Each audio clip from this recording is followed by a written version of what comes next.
Mi'rajnya Rasulullah yang iya. menyaksikan surga dan neraka. Iya. Apakah di situ para salikin juga ketika Mi'raj juga sama menyaksikan surga dan neraka? Mi'raj itu satu kata kiasan, ya kan gitu.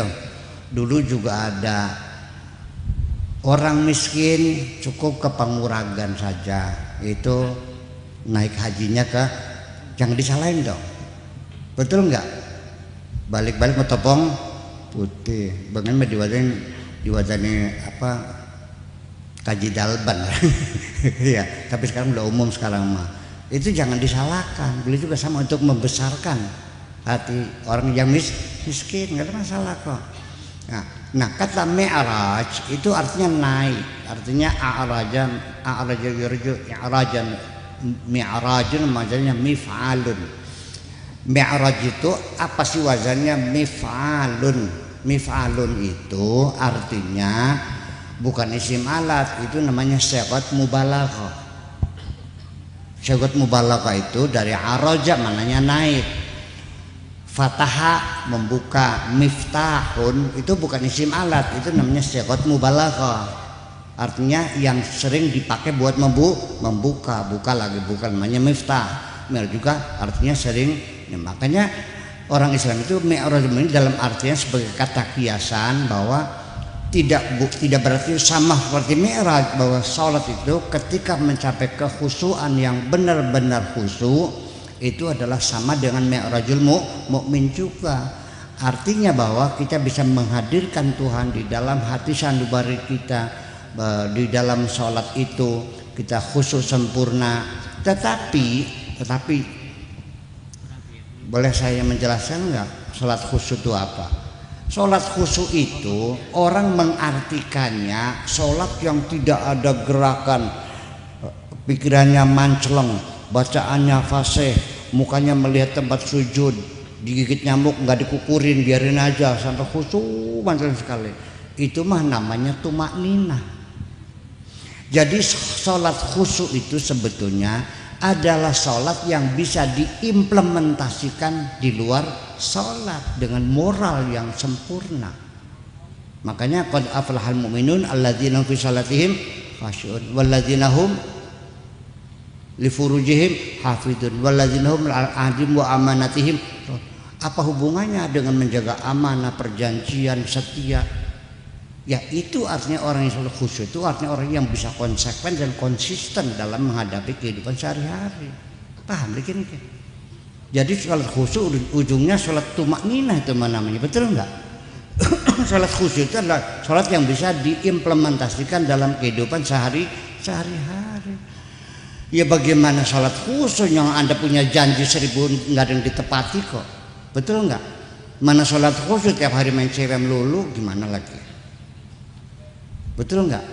Makanya nah sholat khusyuk itu bukan seperti apa, begini maksud saya.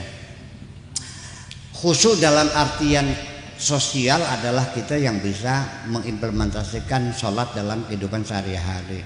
Nah adapun ibu-ibu, saya mau nanya, ini sebabnya sholatnya nggak bisa tumakninah, nggak bisa khusyuk dalam artian logatan tuh, ibu-ibu sering pengennya godok air sambil sholat, selesai sholat airnya matang ya, begitu enggak?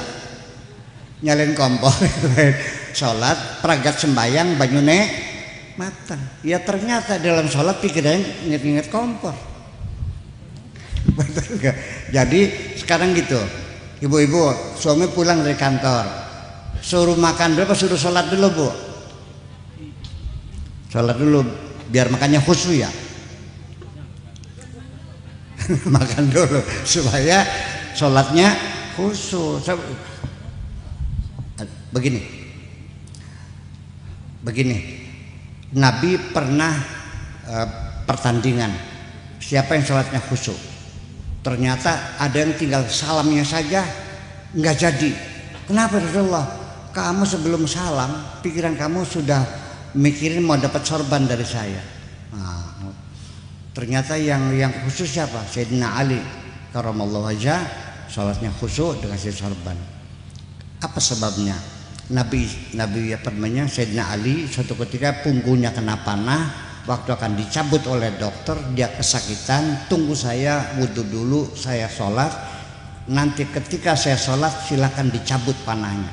Oke, dia sholat, cabut panahnya, selesai sholat, assalamualaikum. Sayyidina Ali nanya, sudah dicabut belum? Sudah. Terasa nggak berarti? Nah sekarang saya nanya, bisa nggak Bu lagi sholat dicabut panahnya nggak kerasa? Bisa sampai situ nggak? Pengen nggak?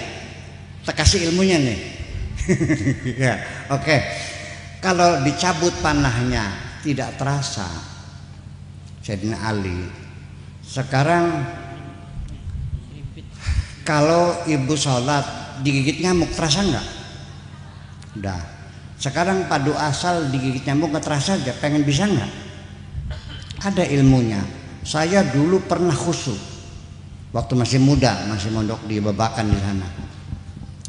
Di bawah kersen sama teman cewek saya di malam hari ngobrol nggak aplak. Begitu pulang baru sadar kaki bentol semua. Berarti semalam suntuk saya tidak merasa sakit, tidak merasa terganggu digigit nyamuk. Kenapa? Saking asiknya pacaran. Jadi kekhusyuan sholat itu kuncinya sejauh apa cintamu kepada Tuhanmu. Makasih.